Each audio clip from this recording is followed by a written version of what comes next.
Amado irmão, hoje vamos falar no Entardecer Espírita sobre o ser humano e os desafios da nova era. É um tema relevante para que possamos abordar neste período de transição planetária. Quais são os requisitos, quais são as necessidades que nós, seres humanos, precisamos ter como desafio para essa nova era? É importante que a gente converse mais a respeito, que a gente entenda, que a gente aborde essa temática de extrema relevância nos dias atuais. Então vejamos algumas coisas que são importantes. Quando a gente fala que estamos passando por uma nova era, é importante que a gente entenda que os espíritos classificam uma categorização evolutiva dos mundos. Eles colocam na primeira categoria mundos primitivos, certo? Depois eles trazem mundos de provas e expiações, aonde a Terra ainda se encontra. Posteriormente nós vamos ter um mundo de regeneração, por isso que estamos em uma transição planetária, transitando de uma era, de um fim de uma era para o início de uma nova era. Nós estamos numa transição na saída de um mundo de expiações e provas para um mundo regenerado. Depois desta era, teremos ainda mundos ditosos e mundos divinos. Mas vamos trabalhar com o que está mais próximo de nós, com o que está mais palpável, mais plausível, né? Essa fase de transição de um mundo de provas e expiações para um mundo regenerado. E é interessante que isso não é algo recente, não é algo novo. Nós vamos encontrar em Jesus ele falando a respeito sobre nenhum discurso profético, falando do fim dos tempos. Sim, fim de um tempo, de um mundo de provas e expiações para o início de um novo tempo. O fim de uma era para o início de uma nova era. Então, o que nós, seres humanos, necessitamos nesse mundo de transição e principalmente para a nova era que vem, aonde o bem prevalece. Quais são as necessidades aonde devemos, como seres humanos, investir, burilar, buscar nos melhorarmos? Então, olha que interessante, Allan Kardec, no livro A Gênese, o último capítulo, um livro que já tem hoje, em 2024, 156 anos da sua primeira edição, o último capítulo, capítulo 18, ele aborda a transição planetária sobre o título São Chegados os Tempos. Ou seja, são chegados novos tempos de uma nova era, de o fim de uma era para o início de uma nova era. E aí, ele traz no item 6 um trecho, uma frase muito marcante, muito relevante, mostrando como funciona esse período de transição. Diz assim ele: não se trata de uma mudança parcial ou de uma renovação limitada a uma certa região, ou a um povo, ou a uma raça, mas sim trata-se de um movimento universal que se opera no sentido do progresso moral. Então, duas coisas que ele traz aí muito importantes. A necessidade de trabalharmos valores morais para progredirmos e fazermos jus a habitar a Terra num mundo regenerado. Isso é um ponto, por isso que a gente trouxe esse tema, né?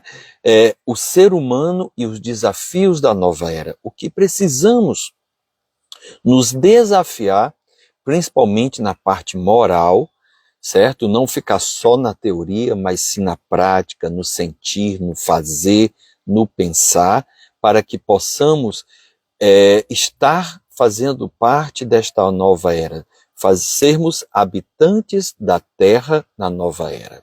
Então esse é um ponto, a necessidade do progresso moral. E a outra coisa, quando ele traz, que não é um movimento parcial, mas sim um movimento universal. E aqui, universal no seu sentido mais amplo, de universo mesmo. Como assim, Aníbal? Universo? Sim. Na transição planetária, nós sabemos, e os espíritos explicam, que os mundos são solidários entre si. Então, nesse movimento, Kardec vai explicar, os espíritos vão trazer a explicação mostrando que espíritos mais evoluídos que moram em outros planetas, em outros orbes, ou seja, extraterréqueos, estão reencarnando na Terra, mais evoluídos para ajudar no nosso progresso moral do nosso planeta. Ai, Aníbal, e eles chegam como extraterrestres? Não. Eles vão ser adaptados ao nosso planeta, ao nosso corpo humano, mas espiritualmente mais evoluídos. Então esse é um primeiro movimento quando Kardec nos fala que é um movimento universal. Espíritos mais evoluídos chegando à Terra para melhorar o caráter moral de nosso planeta, com práticas, com exemplos, com atitudes, com ensinamentos, e assim a gente progredir também.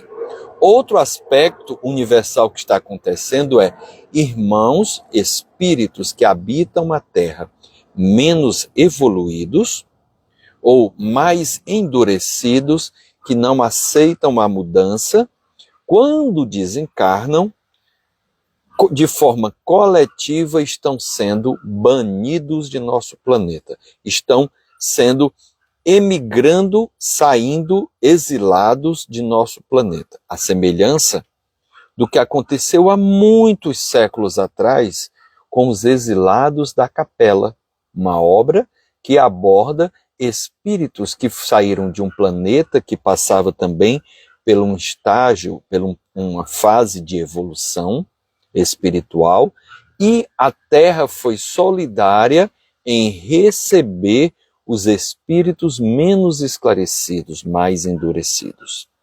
E eles sentiram muito a partida de seu mundo, chegando aqui num planeta menos evoluído, mas moralmente mais próximo ao que eles se encontravam. E desta forma, aqui chegando, mais evoluídos moralmente, eles nos ajudaram no progresso moral, no progresso material, científico, religioso, na agricultura, na pecuária e em outros aspectos, na sociedade. Eles não estavam mais adequados ou enquadrados para o mundo em que eles estavam morando. Eles estavam atrapalhando o estágio, o progresso espiritual em que aquele mundo se encontrava.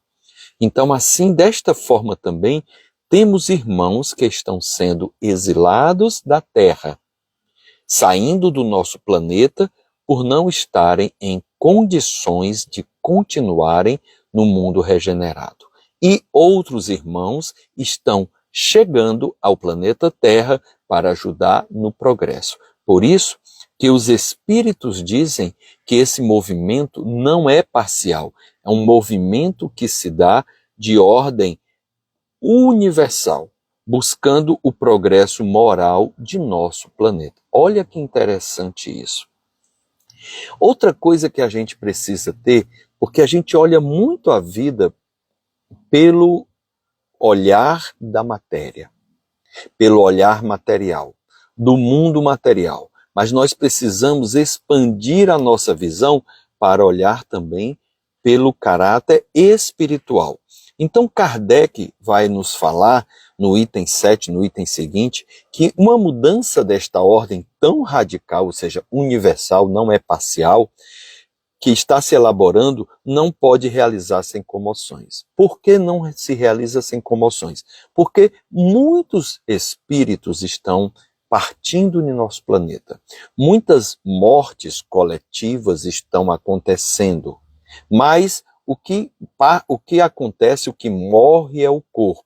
Sentimos, claro que sentimos. Temos relações afetivas, relações familiares, relações de amizade, faz com que a gente sinta a perda de um espírito desse. Mas olha que interessante que os espíritos dizem que os flagelos destruidores apenas destroem corpos, tipo pandemia, guerras, terremotos, maremotos, né, destruições em massa, destroem corpos, mas não atingem o espírito. Então, nós, como espíritos, precisamos nos preparar moralmente para essa fase de turbulência que já vem se arrastando há muitos séculos e vem piorando como uma forma de uma panela de pressão. A gente acha que as coisas estão pior, mas estão assim devido a essa turbulência, essa mexida, porque é necessário para que as coisas possam acontecer e desta forma a transição planetária acontecer. Então, os flagelos destruidores, falam os espíritos no livro A Gênese de Allan Kardec, que eles não destroem corpos, mas destroem apenas corpos, desculpem, não atingem o espírito.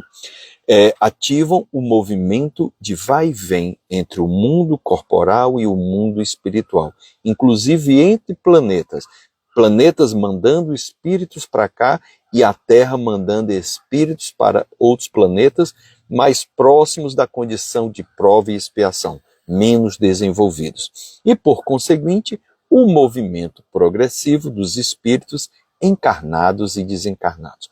Olha que interessante esse movimento. E o que é mais legal é que quando nós temos noção, o conhecimento destes fatos, destas revelações, destas necessidades, nós relevamos, nós ponderamos uma série de coisas pelas quais possamos estar passando, ressignificando, levando mais para o caráter espiritual, ao invés de ficar somente na ótica material. Então isso é de extrema relevância, de extrema importância. Continuam os espíritos a dizerem, as grandes partidas coletivas, lembra que a gente falou há pouco, entretanto, não têm por um único fim ativar as saídas, ou seja, não são só os espíritos que saem da Terra. Muitos também estão chegando para ajudar no progresso moral. Por isso que se trata de um movimento universal. Tem igualmente o de transformar mais rapidamente o espírito da massa, com a saída, com o exílio de espíritos mais endurecidos e com a chegada de espíritos mais evoluídos. Hoje, inclusive, a sociedade percebeu a diferença de espíritos reencarnantes na figura de crianças, com um outro sentimento, com outro pensamento, com valores morais mais evoluídos, que chamam de crianças índigos, crianças cristal, crianças blue, né? Trazendo uma nomenclatura para distingui-las de outras crianças que antes não existiam, como elas estão chegando. Então, as grandes partidas coletivas, entretanto, não têm por único fim ativar as saídas, mas também a de transformar mais rapidamente o espírito da massa, livrando-a das más influências e a de dar uma maior ascendência a ideias novas, novos espíritos chegando para nos ajudar na evolução. E aí, por isso, que é um período de transformação moral, onde, antigamente, julgava-se, imaginava que o fim do planeta Terra, o fim dos tempos, fosse um momento de destruição, um momento de cataclismos, um momento em que a Terra ia se acabar, ia explodir, vulcões, terremotos, maremotos. E aí, olha que interessante quando os espíritos falaram que é uma questão de transformação moral, eles trazem a seguinte frase. Isso está numa psicografia apresentada por Allan Kardec em obras póstumas. O título dessa psicografia é Regeneração da Humanidade. Foi psicografada em 25 de abril de 1866. Aníbal já tinha isso de transição planetária nessa época? Sim. A obra da qual estamos falando tem mais de 160 anos, a Gênese.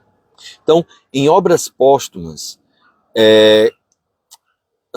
Kardec trouxe a seguinte frase dessa psicografia, quando fala assim, não olheis para o céu em busca dos sinais precursores. É tipo assim, o fim dos tempos, tempestades, vulcões, terremotos, maremotos. Não olhei para os céus em busca dos sinais precursores, mas sim olhai em torno de vós entre os homens.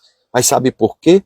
Porque será entre nós que a transformação se dará, com a reforma íntima, com o cultivo de valores morais, com a nossa transformação moral. Então, por isso que na nova era, os desafios que nós, seres humanos, precisamos passar, o maior desafio é fazer homens de bem e não somente pessoas instruídas, com muito conhecimento. Estas pessoas têm que ser boas. Não vale só fazer ser instruído, precisa ser boa, fazer o bem. Então, baseado em uma mensagem do livro Opinião Espírita, uma obra mediúnica psicografada pelo nosso querido Chico Xavier, um livro de André Luiz, cujo título da mensagem é Examinemos a Nós Mesmos, um tanto quanto uma certa semelhança com o homem de bem que Allan Kardec apresenta no Evangelho segundo o Espiritismo. Nos fala o nosso querido André Luiz, onde a gente vai trazer algumas frases. É nosso dever, e são desafios para a nova era, tornar-se progressivamente melhor. Quando nós entendermos, cada um que está assistindo nesse momento, por isso que eu te convido, compartilha esse vídeo. Ele vai ficar no YouTube, vai ficar aqui no Instagram, vai ficar lá no Spotify, no Entre Nós com Aníbal Albuquerque. No YouTube e Instagram é o Aníbal Albuquerque. Compartilhe esse conteúdo para que a outra pessoa também entenda da necessidade dos desafios que nós, seres humanos, estamos passando no período de nova era. É nosso dever, então, tornar-se progressivamente melhor. E aí, André Luiz sugere que nós testemos a nossa paciência. Nós nos perguntemos em situações que a gente vivencia no dia a dia, será que eu estou mais calmo? Será que eu estou mais afável? Que eu estou mais compreensivo? Ou eu ainda me aborreço, explodo, né? Praguejo, reclamo, esculhambo? Como é que eu estou? Porque se minha resposta é que eu não estou mais calmo, mais afável e compreensivo, tudo bem, não tem problema. Mas eu preciso investir nesta mudança, porque nada melhor do que tomar a consciência das minhas falhas morais. Continua nosso irmão André Luiz ao falar. Pergunta sobre as suas relações na experiência do dia a dia, na experiência do lar, na experiência doméstica. Eu conquistei o mais alto clima de paz dentro de casa? Como é o clima dentro do meu lar, no relacionamento com o cônjuge, com filhos, né, com pais? Como é meu relacionamento? É de briga, de confusão, a gente não se bate, a gente nem convive, procura evitar passar o mínimo de tempo dentro de casa porque não dá legal? Porque embaixo de um lar, embaixo de um teto, dentro de um lar, são onde espíritos que precisam se reencontrar, precisam se perdoar, aprender a se amar. Então, que a gente se pergunte como é que eu estou dentro do meu lar. Ele sugere também que a gente investigue, que a gente observe as nossas atividades dentro da casa religiosa que eu frequento, né? Casa espírita, igreja, adventista, evangélico, protestante, até ateu. Não me importa, porque muitas vezes aquele que não tem uma relação direta com Deus é mais cristão do que aqueles que estão dentro de um templo.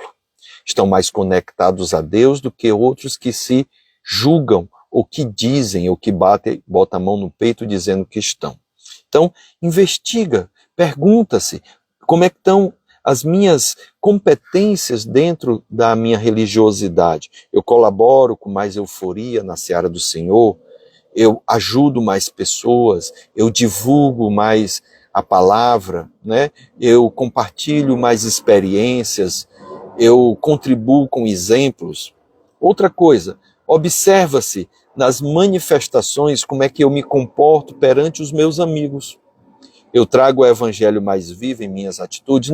Eu não preciso estar falando do evangelho de Jesus, mas é praticando os ensinamentos dele, praticando o evangelho. Será que eu estou mais? São coisas que a gente precisa se perguntar, buscar. Eu uso mais de forma intensa, de forma mais natural, os pronomes nosso, nós, nossa, e sou menos egoísta, ou seja, eu me comporto ou falo menos meu, minha, eu. Como é que eu lido com isso? Eu me preocupo mais com o outro ou estou mais preocupado comigo? Meus instantes de tristeza ou de raiva estão mais raros, menos comuns? Eu não me lembro quando foi a última vez ou foi há pouco tempo. Não se aflija. Tudo tem solução. Basta eu tomar consciência e resolver querer mudar. Eu entendo melhor a função da dor como uma forma de me resignar, me transformar, superar obstáculos, de me desafiar, ou eu fico usando a dor como instrumento de desculpa, de autopenitência, me flagelando, de não perdão. Como é que eu lido com a dor? Isso também é importante, porque ela deve ser uma mola propulsora para a mudança, para a transformação, para o despertar. Eu procuro ajudar mais as pessoas necessitadas sem esperar nada em troca. Sim, sem esperar nada em troca, porque se o outro não me agradecer, se o outro não for gentil, eu me revolto? Ou eu entendo que o outro ainda está num momento de indignação, de revolta, de não agradecimento, de desconfiança, porque já passou por tantas e boas, eu preciso entender o lado do outro também. Será que a minha fé raciocinada, não a fé cega, tornou-se mais forte, mais consolidada, com mais segurança? Eu compreendo melhor os mecanismos da fé? Estou hoje menos ligado a convenções exteriores, a formas exteriores para poder acreditar, né? Será que eu tenho os verbos mais indulgentes, a palavra, o conforto, a palavra mais amorosa, os braços mais ativos fazendo bem, as mãos mais abençoadas? São perguntas que a gente deve se perguntar. Eu me alegro com o evangelho no coração, eu fico exultante, inspirado, desejando fazer mais, eu estou leve, a minha presença se torna a vida do outro mais leve, mais agradável, mais amorosa, mais confiável. Eu estou de fato mais alegre, feliz ultimamente, verdadeiramente, inclusive quando eu estou só, quando eu não estou no momento de descontração, de brincadeira. Será que eu estou em paz? Então, de tudo isso, para que nós possamos encerrar, eu preciso pensar em quê? Numa frase que Jesus nos trouxe no Sermão da Montanha, quando ele nos traz um código da felicidade. Quando ele diz, bem-aventurado os brandos e pacíficos, pois eles herdarão a terra. Herdar a terra significa continuar a morar nesse planeta quando ele se tornar regenerado. Que nós, nos tornando mais brandos e pacíficos, que são os valores que nós devemos cultivar para a nova era, esse é o nosso desafio, é o seu desafio, é o meu desafio diário. São desafios que nós temos que ter perante a vida, perante si, perante o próximo, para que possamos fazer parte desse planeta, Terra, regenerado. E ele se dará quando o bem prevalecer. Façamos a nossa parte, sejamos propagadores desse bem, sejamos executores de tudo isso que André Luiz nos apresenta nessa mensagem, possamos compreender e desta forma colocar em prática. Viver, respirar, transpirar. Amado irmão, amada irmã, espero que esses desafios possam ser assimilados por cada um de nós, que possamos colocar na prática diária, que possamos exercitar, porque é disso que precisamos nesse movimento universal para a nova era. Que eu, que você e que mais e mais irmãos façam parte. Convido a você, se gostou deste conteúdo, divulgue-o, compartilhe-o. Ele ficará aqui no YouTube e amanhã, mais à noite ou amanhã, eu estou compartilhando no YouTube, no Aníbal Buquerque, no canal Aníbal Buquerque, e no Spotify, no canal Entre Nós com Aníbal Buquerque. Desejo uma semana muito abençoada, de muita luz. Fica na paz do Senhor, que assim seja. Amém.